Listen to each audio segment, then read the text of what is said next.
Some vanish without a trace, some leave behind a mystery, and some disappear so completely it's as if they never existed at all.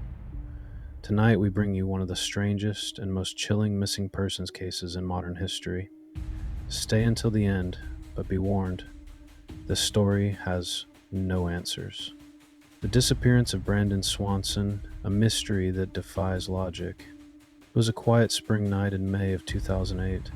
Brandon Swanson, a 19-year-old college student, had just finished celebrating the end of the semester with his classmates. It was nothing out of the ordinary, a few drinks, some laughter, and a night spent looking forward to summer. At midnight, he got into his car and started the drive back to Marshall, Minnesota. It should have been a 30-minute trip. Instead, he drove straight into one of the most bizarre disappearances in American history. The wrong turn that led to nowhere. Brandon's drive home took an unexpected detour, one that would confuse investigators for years. At approximately 1:15 in the morning, Brandon crashed his car into a ditch on a remote dirt road. The area was nothing but open farmland stretching into the dark, empty night. There were no streetlights, no buildings, and no signs of life. Only endless fields under a sky full of stars. Frustrated but unhurt, Brandon called his parents for help. His father, Brian Swanson, picked up. "Dad, I'm fine," Brandon assured him. "I just need a ride home." His father asked where he was, but Brandon couldn't say for sure. "I can see lights in the distance," he told him. "It looks like the town of Lind." His parents got into their car, driving toward Lind, Minnesota, flashing their headlights as they searched for him. But when they reached the location Brandon had described, he wasn't there. The 47-minute phone call? Confused, Brandon's father called him back. Brandon answered immediately.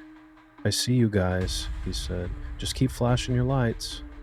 His parents flashed their headlights into the night. Brandon never saw them.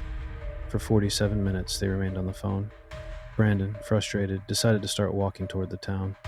His father stayed on the line, listening as Brandon described gravel roads, fences, and distant lights. Everything seemed normal. Then, at 2:30 in the morning, something changed. Brandon's voice suddenly shifted, his breathing shallow, urgent. "Oh, shit." Then, silence.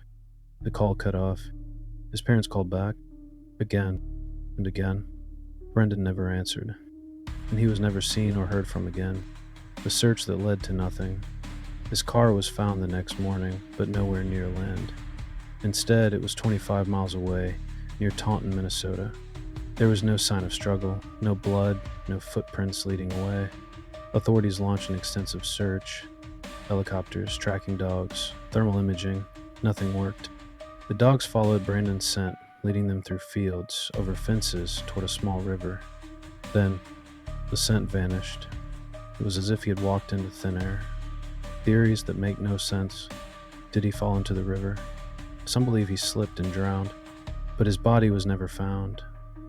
And the river was shallow, unlikely to have fully concealed a body.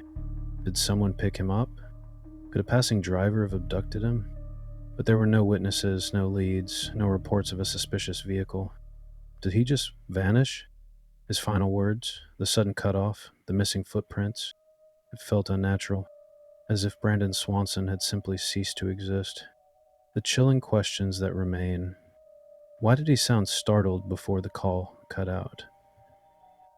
Why were there no footprints leading away from where his scent was lost? Why was his car so far from where he thought he was? And how could someone just disappear? Brandon Swanson has now been missing for over 15 years. No body, no evidence, no answers. His family still holds out hope for closure, but his case remains one of the most baffling missing persons cases in modern history. Some mysteries have explanations. Some disappearances leave behind clues, but some are never meant to be solved. What do you think happened to Brandon Swanson? Let us know in the comments, and if you want more chilling true crime stories, be sure to like, subscribe, and join us next time, if you dare.